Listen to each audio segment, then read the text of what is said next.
2017 was the year where US President Donald Trump and North Korean leader Kim Jong Un hurled heated remarks at each other.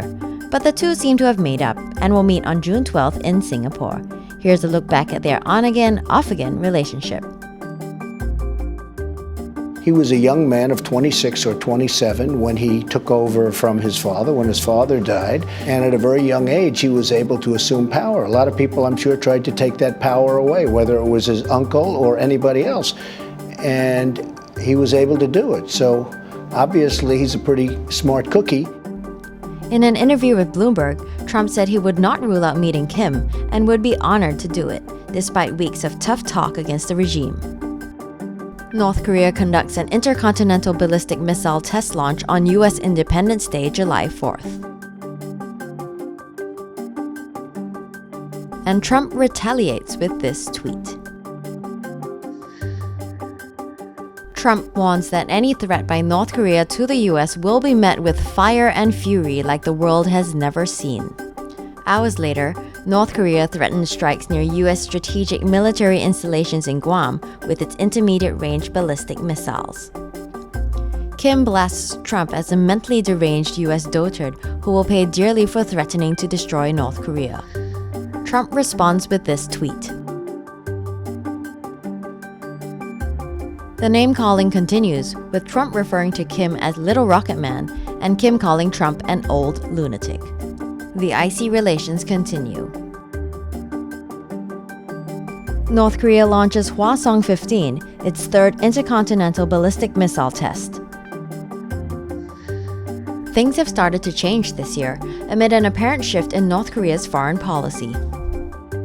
Kim uses his televised New Year's Day speech to call for lower military tensions on the Korean peninsula.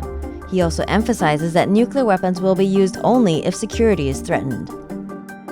Trump adds that he too has a button on his desk.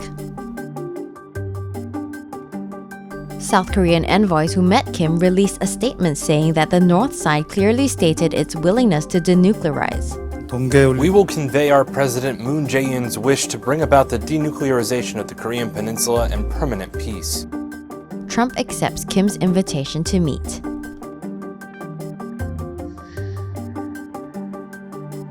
Kim makes a surprise visit to Beijing to meet Chinese President Xi Jinping in what is widely seen to be a move that strengthens his leverage ahead of negotiations with Trump.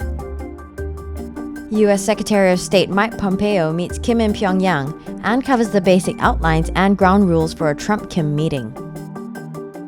North Korea says it has agreed to suspend nuclear tests and plans to close its nuclear test site. A historic meeting between South Korean President Moon Jae-in and Kim takes place. They announce their common goal of denuclearization on the Korean peninsula. Pompeo goes to Pyongyang again to make arrangements for the summit. He returns to the U.S. with 3 Americans who had been detained. Trump announces he will meet Kim in Singapore on June 12th. North Korea calls the summit into question. Pyongyang also cancels its talks with Seoul, denouncing the Max Thunder joint military exercises being held between the US and the South as a provocation. Hours later, the North threatens to cancel the summit should Washington continue to push Pyongyang into giving up its nuclear arsenal. Pyongyang demolishes its nuclear test site with a huge explosion. Trump calls off the planned summit. In a letter to Kim, Trump said he would not attend the summit due to tremendous anger and open hostility displayed in Kim's most recent statement. Therefore, please let this letter serve to represent that the Singapore summit, for the good of both parties, but to the detriment of the world, will not take place. Trump says U.S. officials are in talks with North Korea after the North's very nice statement less than 24 hours after Trump canceled the highly anticipated meeting. Moon and Kim meet for 2 hours at a second Inter-Korea summit to discuss Kim's possible upcoming meeting with Trump. Trump announces that the June 12th summit has not changed. U.S. and North Korean officials meet at a border truce village as preparations resume. Senior North Korean official Kim Yong-chol hand-delivers a letter from Kim to Trump. Trump announces that the summit is back on.